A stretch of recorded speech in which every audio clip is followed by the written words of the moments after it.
So now it's time for a little bit of a side story, a little bit of a diversion.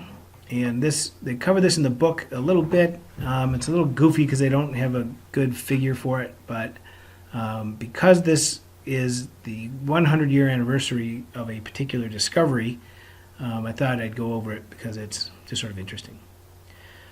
So this guy here is Kelvin Bridges. He was an undergraduate student at Columbia University. And this is Thomas Hunt Morgan. He was the first guy who really did Drosophila genetics. And he had a lot of good undergraduate students that did a bunch of, I should get a picture of the fly room. That's a famous room at Columbia where they did all of these experiments. And they just did tons and tons of fly crosses. And a lot of what we know about genes these days is because of Kelvin Bridges and some of the other students of Thomas Morgan. And Morgan himself, he did a lot of crosses himself. And so some of the things that they figured out was that genes are on chromosomes, specifically X-linked inheritance. They came up with genetic mapping and a lot of the things that we still talk about today.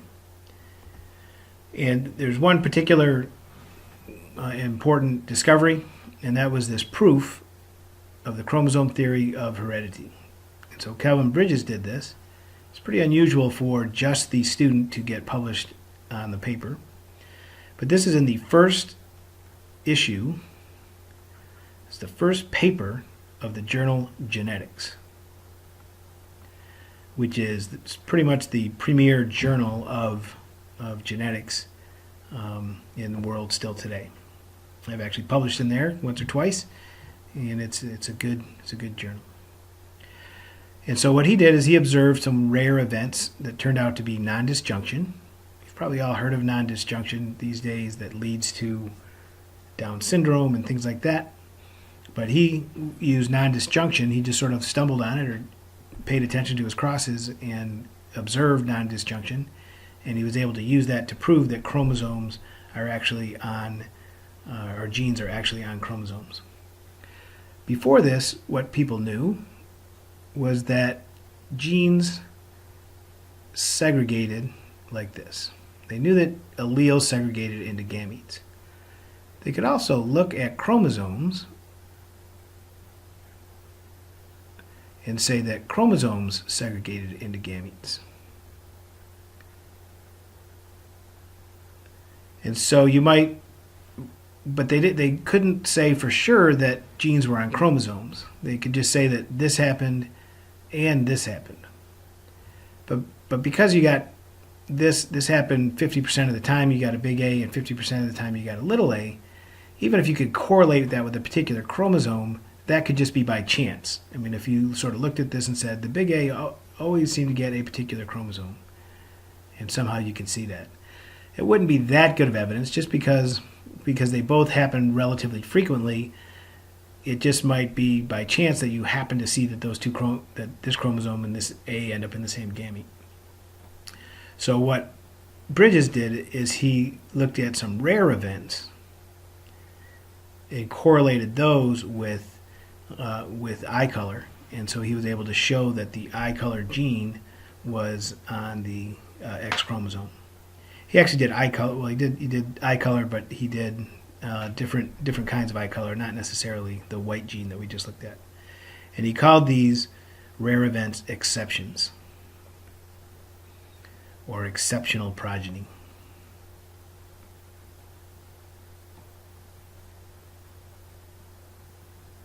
So we'll look at how he dealt with some of those exceptions.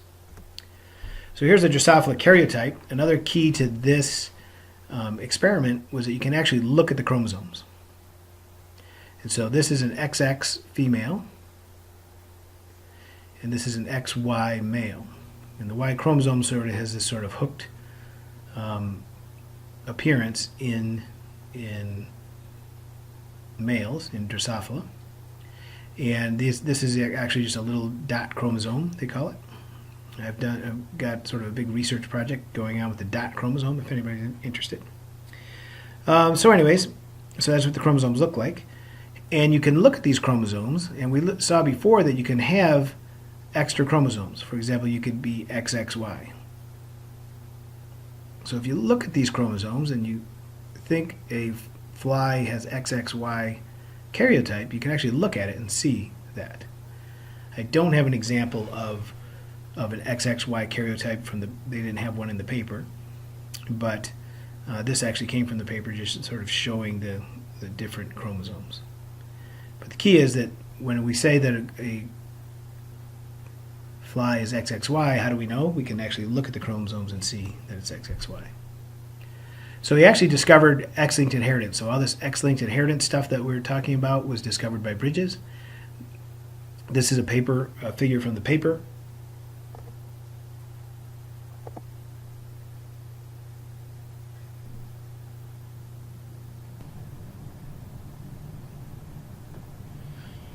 So this is an actual figure from the paper by Bridges, and one of the reasons I'm talking about this is that this paper is the journal Genetics started in 1916. It is now 2016, and so this is the 100-year anniversary of the starting of the journal Genetics, and it's a 100-year anniversary of this particular paper. And so this is just showing how sex-linked inheritance works, where you would have, in this case it's vermilion, is the eye color, so it's sort of a different red. So vermilion eye color, and then this would be wild type. This is meiosis. Remember, we sort of get these polar bodies in meiosis that we didn't really talk about, but we can get this X-linked X chromosome from mom. The X chromosome from dad would be wild type, and this is the Y. And then if this X chromosome goes with this Y, you get a vermilion male. But if you get this X chromosome with this X chromosome, you get a wild type female. And so what they're showing is, and then this is actually in the F1. So this is starting with a vermilion female and a wild type male, and then what you end up with is a wild type female and a vermilion male. And because in this particular cross, the trait, the vermilion, seemed to switch from female to male, sometimes they call this a crisscross inheritance pattern. So in other words, the females are giving the trait to all of her sons. Sometimes what you would see, so you would expect to get only from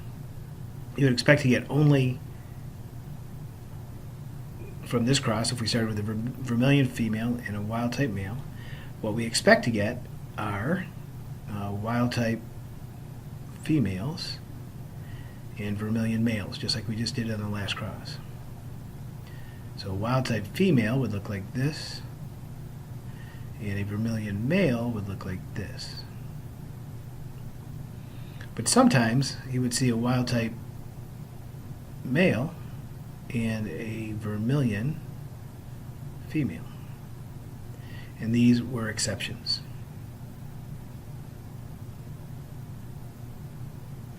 And they were rare. And when he first discovered them, they were less than 1%. As we'll see, he did some other crosses where he got a slightly higher, like 5%. Well, quite a bit higher, actually. And so what his explanation was that maybe non-disjunction was happening. So here we have two X chromosomes pairing up. Normally one X chromosome would go to a gamete and the other X chromosome would go to another gamete. But sometimes, in this case, two X chromosomes went to the same gamete because that's non-disjunction. Disjunction means they segregate away from each other. And so then this gamete doesn't have an X chromosome. Now it's kind of important to remember that it has all the other chromosomes. If it didn't have any chromosomes, it would never fertilize anything and never survive. But as a gamete, it can hang out without an X chromosome, and then when it gets fertilized by a normal sperm, it can develop into a fly. So this gamete then could get an X chromosome from dad. This gamete could get a Y chromosome from dad. And this gamete could fuse with a normal X chromosome from dad or from a Y chromosome with dad. So what you end up with is X, X, X, X, X, Y, X, O, or X, well, there's no X there, so or just Y. So these guys die. You need to have at least an X chromosome just to live. These guys are called meta-females. But XXY is a normal female, and XO is a normal male. At least they look normal. So this way, this female got 2 vermilion alleles, and this male only got an X from dad and didn't get anything from mom, and so it's XO. So it develops as a male. So again, what we end up with is an XXY, vermilion, and an XO with wild type. So this becomes a vermilion female. It's counterintuitive if you're used to thinking about the Y chromosome being maleness. But remember, in flies, 2 X chromosomes, you're a female regardless of the Y. And we have a wild type male. So that's what our exceptions look like. Wild type female, wild type male, vermilion female. So that's a rare event. So less than 1% of the time, he saw that he got either a wild type male or a vermilion female. And then when he looked at the chromosomes, he saw that every time he got a vermilion female, she got 2 X chromosomes and a Y.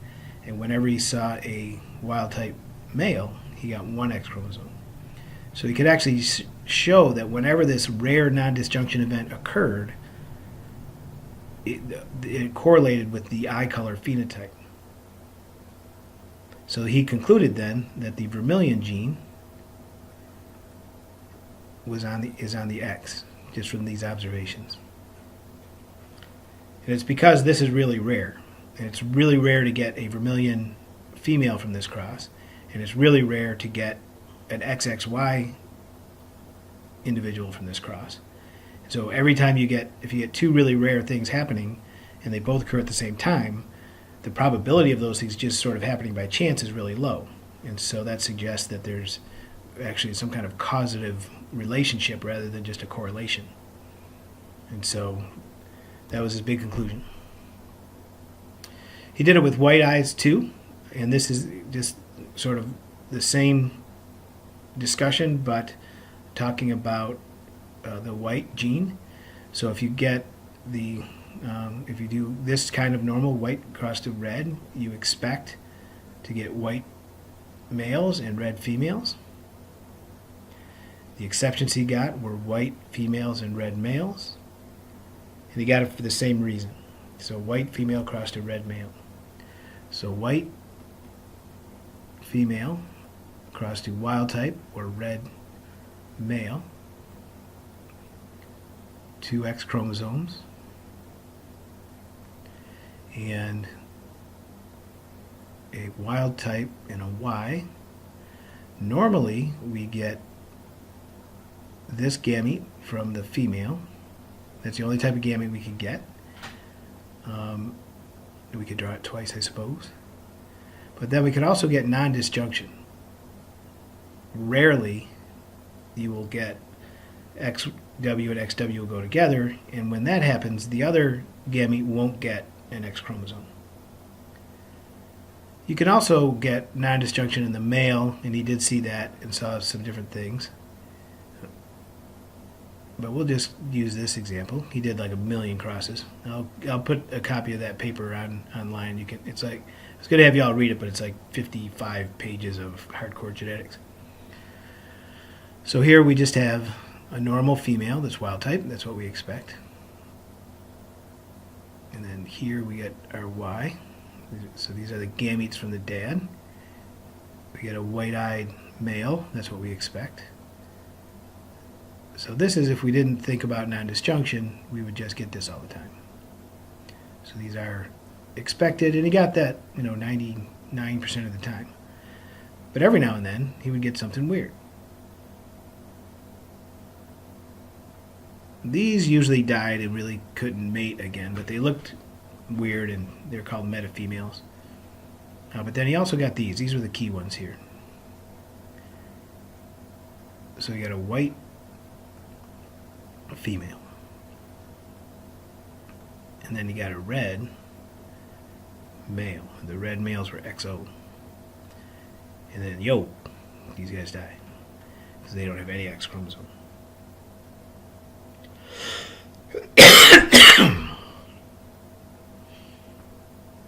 So that's how you interpret that cross. Then he went on to do this even further. And the book's a little annoying because it shows you this figure, but it doesn't have a figure for the other stuff. And the other stuff is just written in the text. If I had... The book tends to put some things in the text, and then those figures don't end up in the PowerPoint, and it's kind of hard to show them to you.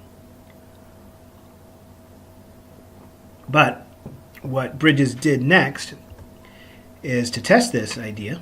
So he looked at these chromosomes, and he said, all right, well, let's take those and cross them and see what happens. That's kind of how genetics works. You come up with a hypothesis, and then you do a cross and see what happens. So he's going to take his exceptional females. If you're not paying attention, you're going to forget and call that a male. And he just crossed them to a normal male, wild type male. And what he saw is when he did this, he saw an increased number of exceptions. So now, all these chromosomes have to figure out how to pair up with each other. So this X, it could pair up with the Y, and and then when these guys all try to pair up and segregate, they're going to get weird. So you can get just this X segregating off by itself. You can get the Y segregating off by itself. You can get X and Y in the same gamete. And you can also get two X's in the same gamete. And just because these were abnormal chromosomes, it threw off these ratios and caused this kind of non-disjunction to happen more often. So then, rather than having to do a cross and count 10,000 flies to find one exception, he found about 5% exceptions in these crosses. And so, what kinds of things could you get from here? Well, here you can still only get the X plus and the Y. Here you can get a normal female, normal male, another normal male, and XYY. That one doesn't do so hot either, I don't think. But this one, what we'll see is XXY.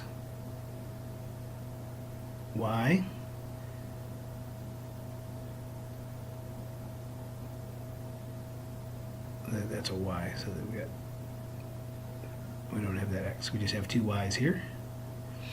Down here we've got X, X, Y, X, X, X, X, X, Y.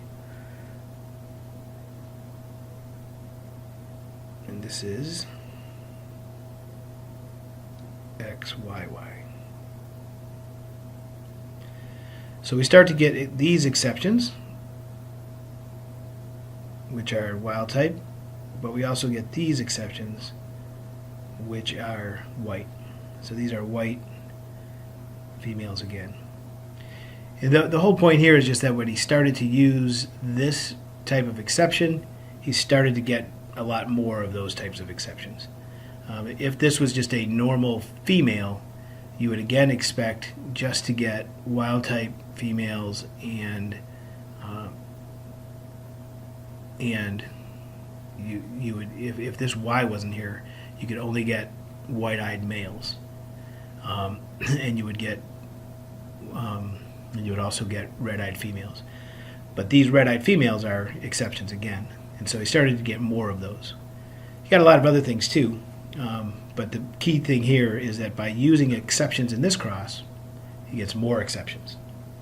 And when he looks at the chromosomes, they're XXY. And every single time he gets an exception, he looks at the chromosomes and they're XXY, and they're also white-eyed. And so he's saying that because of the inheritance pattern of this X chromosome, that is why we're getting the white allele. So this is just one of the actual tables from that cross that we just showed.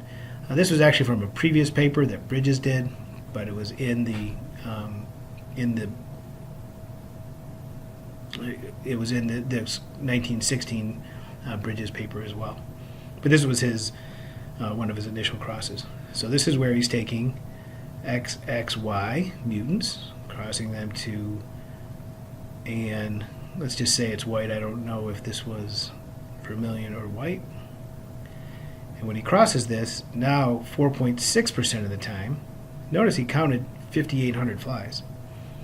And then there's different kinds of exceptions. We're talking about exceptional daughters here, and we would get sometimes, 5% of the time, we'd get non-disjunction where these two chromosomes stick together, and then if we get a Y, we get a white female, which isn't an exception. His big conclusion from all this was that the appearance of exceptional flies was rare. That's why they're called exceptions. He also observed non-disjunction that was also rare. But in these specific crosses that he did, the exceptions of eye color that he saw also had exceptional chromosome complements, either this kind or this kind. Because both of these things are so rare, the fact that they always happen at the same time means that that one thing is causing the other. And so that's how he came up with this theory that genes are on chromosomes. We all take it for granted that genes are on chromosomes, but everything in a textbook had to be proved by somebody at some point. And this was proved by Bridges in 1916. It was actually submitted in October of 1915. So he did the experiments in 1915, and it was published in 1916. I'll have to, I think probably January of 1916. All right, so one of these little concept check things. What was the genotype of the few live F1 red-eyed males obtained by Bridges when he crossed a white-eyed female to a red-eyed male? And we're looking for the few, so we're talking about the exceptions. And then he gets a red-eyed male. So a red-eyed male, so we should get, if this is a normal white-eyed female, and this is a normal red-eyed male, all of our males should be this. But he saw some red males. How did that happen? Well, that happened because these guys gave us non-disjunction. Put these down here. And when you got non-disjunction, you got some gametes that didn't have an X chromosome. And so I think this is a red male is going to be our exception. And so we got this. So now we can get this X chromosome and this, and we'll get X plus O. So that should be this one. Let's hope we're right. What?